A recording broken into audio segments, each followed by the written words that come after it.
Welcome back to our channel. Have you ever looked at a set of numbers and wondered what they really mean? In statistics, we use simple tools to describe data quickly and clearly.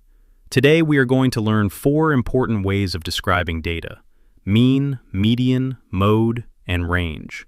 These help us understand what a typical value is and how spread out the data is. Let's begin with the mean. The mean is the average of a set of numbers. To find it, we add all the numbers together and then divide by how many numbers there are. For example, if we have 2, 4, 6, and 8, we add them to get 20. Then we divide 20 by 4, which gives 5. So the mean is 5. The mean is useful because it uses every value in the data set, but it can be affected by very large or very small numbers. Now let's move to the median.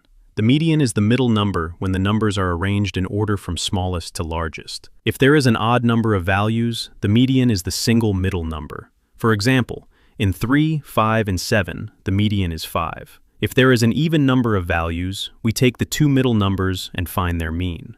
For example, in 2, 4, 6, and 8, the 2 middle numbers are 4 and 6. So the median is 4 plus 6 divided by 2 equals 5. The median is especially useful when there are extreme values because it is not affected as much as the mean. Next is the mode.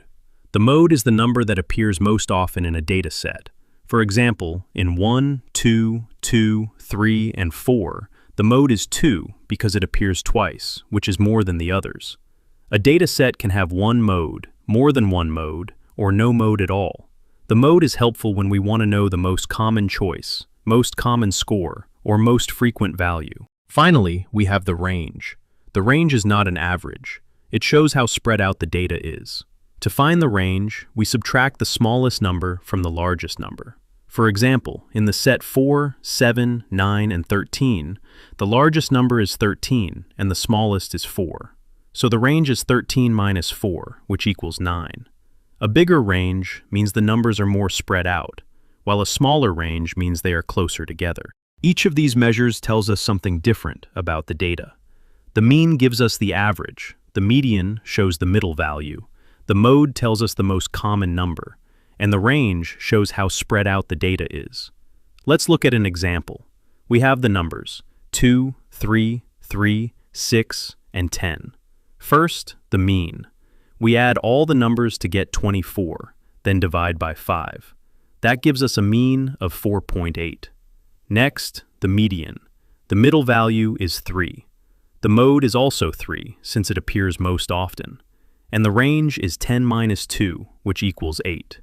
So, from just one set of numbers, we can learn a lot about the data. Now, let's look at real-life meaning. These ideas are used everywhere. Teachers use the mean to calculate test averages. The median is often used for house prices because it avoids extreme values.